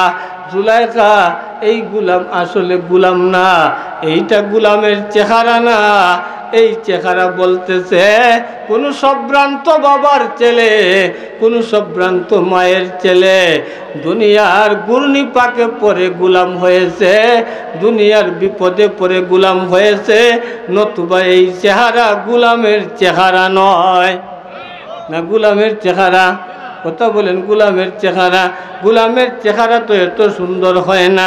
তবে জুলাইখা শোনো, এই ছেলেটাকে তুমি তোমার ছেলের মতন মনে করবা, তুমি যা খাইবা তাকে তা খাওয়াইবা, তুমি যা পড়বা তাকে তা পড়াইবা, তুমি যে ধরনের বিছানায় থাকবা তাকে ওই ধরনের বিছানায় রাখবা, কোনো দিন তাকে কষ্ট দিবা না, তুমি তার প্রতি সব সময় লক্ষ্য রাখবা। জুলাইখা সুযোগ পাইছে না পায় নাই? এখন তো খেদমত করে, প্রতিদিন জুলাইখা খেদমত করে, স্বপ্নের মানুষের খেদমত করে। জুলাইখার দিনপাত তো ভালো যাইতেছে, ইউসুফেরও দিনপাত ভালো যাইতেছে, দিনকাল ভালো যাইতেছে। যখন ইউসুফ যৌবনে পদার্পণ করলেন তখন আরো সুন্দর হয়ে গেলেন। সুন্দর ছোট ছোট ছেলেরা যখন যৌবনে পদার্পণ করে তখন আরো সুন্দর হয় না? হয় না? কথা বলেন, হয় না? হয় না? আরো সুন্দর হয়ে গেলেন। তখন আজিজ মিশর জুলাইখার খবর নেয় না, সে রাষ্ট্র পরিচালনা নিয়ে ব্যস্ত। এইদিকে জুলাইখা ইউসুফের খেদমত করা নিয়ে ব্যস্ত। একদিন ইউসুফকে বলল, ইউসুফ, আগামীকাল তোমার দাওয়াত, স্পেশাল দাওয়াত। আমার নতুন একটা ভবন, হাক্তমখানা, 7 রুম বিশিষ্ট একটা ভবন, ওই ভবনের মধ্যে তোমার স্পেশাল দাওয়াত। ইউসুফ আলাইহিস সালাম তো সরল মনে দাওয়াত রাখছেন।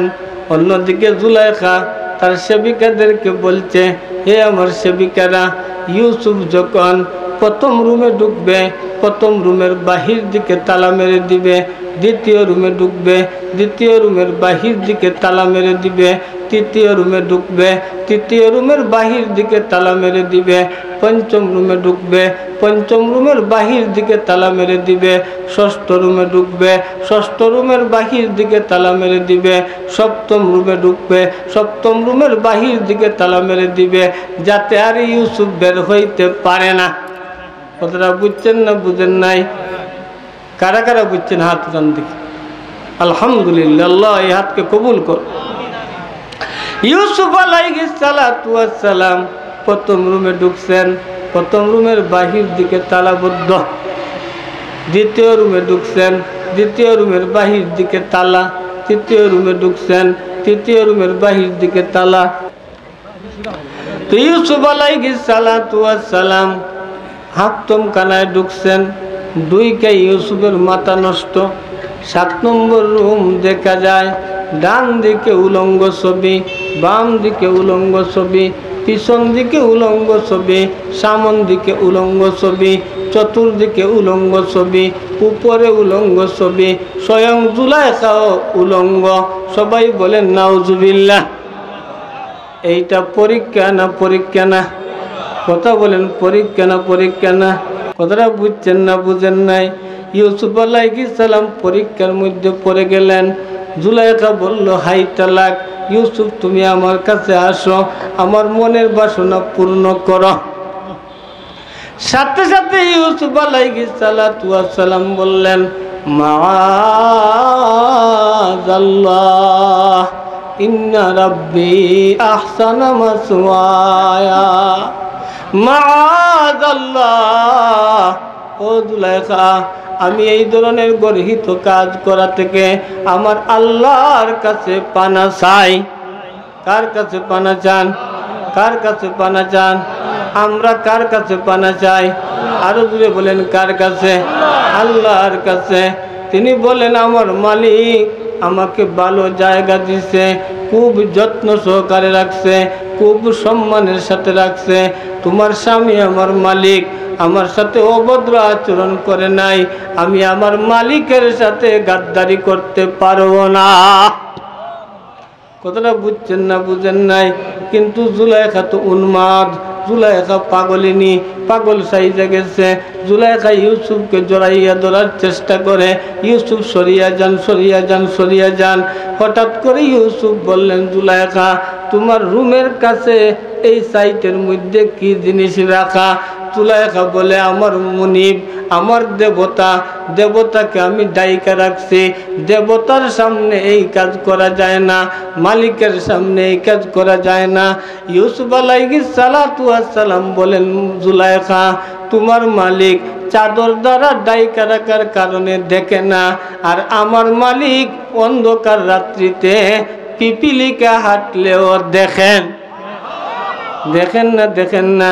পিপিলিকা হাঁটলেও দেখেন। ও জুলাইখা, তুমি যদি তোমার মালিকের সামনে এই কাজ করতে পারো না, আমি আমার মালিকের সামনে এই কাজ করতে পারবো না। আমি আমার মালিককে ভয় করি। জুলাইখা বলল, ইউসুফ, যাই বলো না কেন, বের হয়ে যাওয়ার কোনো পথ নাই, বের হয়ে যাওয়ার কি নাই, কোনো পথ নাই।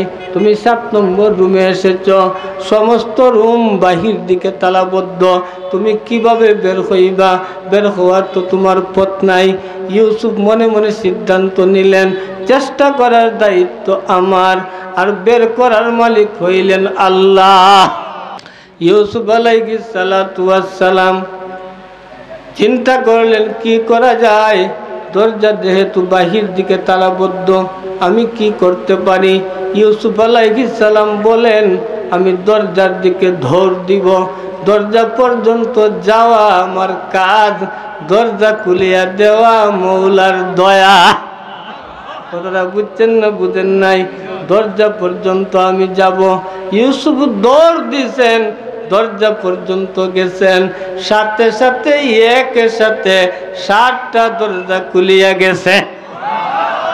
ইউসুফ দৌড়াইতেছেন দৌড়াইতেছেন, জুলাইখাও পিছনে দৌড়াইতেছে, ইউসুফের জামার মধ্যে ধরে ফেলছে, ইউসুফের জামার পিছন দিকে ধরছে, পিছন ফেরে গেছে। ইউসুফ দৌড়িয়া বের হইছেন, জুলাইখাও দৌড়িয়া বের হইছে।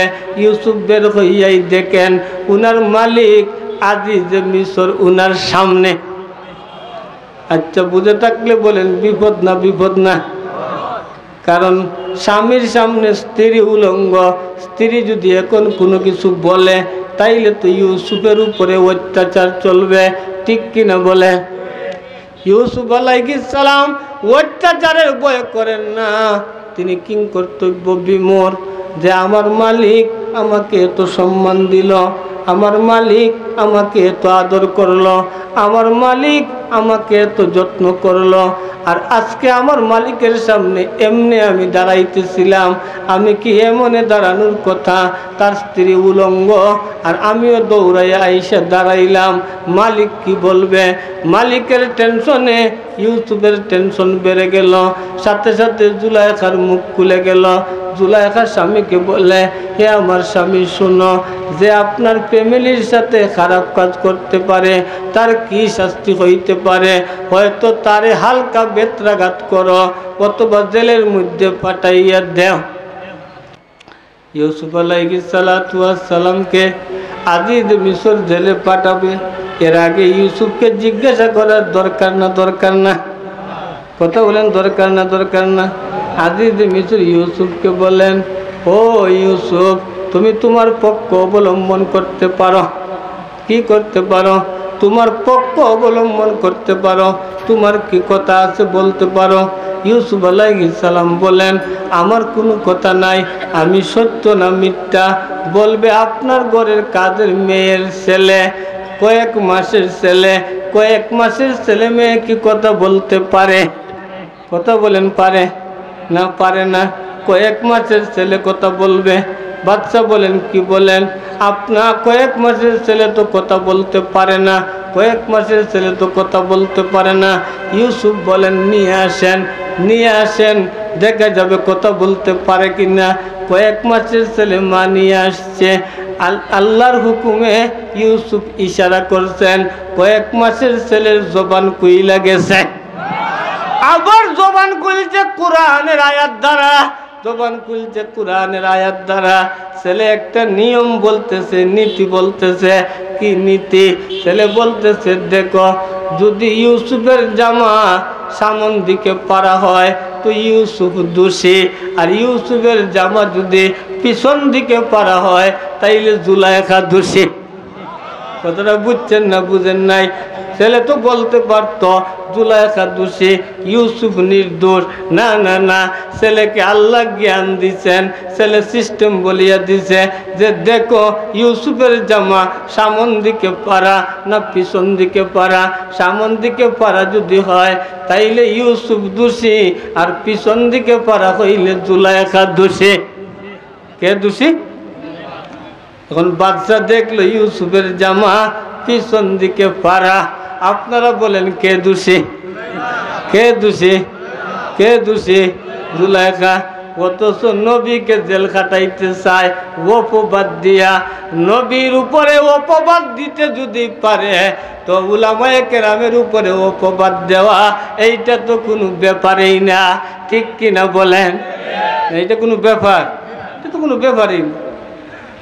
ওই মানুষ জাতি নবীর উপরে অপবাদ দিছে, ওই মানুষ জাতির বংশধর তো এরা, যারা উলামায়ে কেরামের উপরে অপবাদ দেয়, ঠিক কিনা বলেন? তবে উলামায়ে কেরামের সাথে যারা বেয়াদবি করে এদের পরিণতি ভালো হয় না, এদের পরিণতি ভালো হয় না। আমরা দোয়া করি আল্লাহ যারা আমাদের বিরোধিতা করে তাদেরকে হেদায়েত দান করো, বলেন আমিন।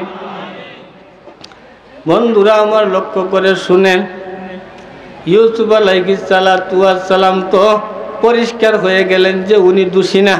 না উনি দোষী? কথা বলে উনি দোষী নি? দোষী না। আজিজ মিশর বলেন ইউসুফ তুমি আমার ফ্যামিলির মানুষ, কথাটা বুঝছেন? আজিজ মিশর বলেন ইউসুফ তুমি আমার ফ্যামিলির মানুষ, এই ঘটনাটা বাহিরে বলবা না, এই ঘটনাটা বাহিরে বলবা না। বাহিরে যদি ঘটনাটা বলো তাইলে আমার ইজ্জত যায়। আমার স্ত্রীর কথাটা যদি তুমি বাহিরে বলো তো আমার ইজ্জত যায়। ইউসুফ তুমি তোমার জবানটা হেফাজত রাখো। ইউসুফ বলেন মালিক আমাকে গাদ্দার পাইবেন না, আমি গাদ্দারের ছেলে না, আমি গাদ্দারের ছেলে না, আমি নবী ইয়াকুবের ছেলে। আমার ফ্যামিলির একটা স্ট্যাটাস আছে, আমার ফ্যামিলির একটা ইজ্জত আছে, আমি কোথাও বলবো না। ইউসুফ তো বলেন নাই, কিন্তু যা ঘটে তা রটে না রটে না? কথা বলেন রটে না রটে না? ধীরে ধীরে মিশরের সমস্ত মেয়েরা যাই না নিছে, মিশরের সমস্ত মহিলারা যাই না নিছে। ওই মহিলারা বলতেছে জুলাইখা এত নিচু পর্যায়ের একটা মহিলা একজন গোলামের জন্য পাগল হয়ে গেছে। কার জন্য? তারা তো গোলামকে দেখে নাই, না দেখছে? যদি দেখতো তাইলে কি হইতো? দেখবেন সামনে আসতেছে, তারা তো গোলামকে দেখে নাই। বলে জুলাইখা কি হইল? জুলাইখা আজিজ মিশরের সম্রাজ্ঞী, জুলাইখা গোলামের জন্য পাগল হয়ে গেছে। আজিজ মিশরের স্ত্রী জুলাইখা চিন্তা করলো এদেরকে তো বুঝাইতে হবে বাস্তবে, ওরা তো ইউসুফকে দেখে নাই, দেখার পরে বোঝা যাবে কে পাগল, ঠিক কিনা? দাওয়াত করতে সমস্ত মহিলাদেরকে, শহরের সমস্ত মহিলাদেরকে জুলাইখা দাওয়াত করছে, দাওয়াত খাওয়াইছে। খাওয়ানোর পরে প্রত্যেকের হাতে একটা ফল দিছে আর একটা চাকু দিছে। প্রত্যেককে বলতেছে তোমরা চাকু দিয়া ফলটা কাইটা খাও, চাকু দিয়া ফলটা কি করো? কাইটা খাও। আর ইউসুফকে বলছে ইউসুফ তুমি তাদের সামন দিয়া যাও। কতটা বুঝছেন না? বুঝ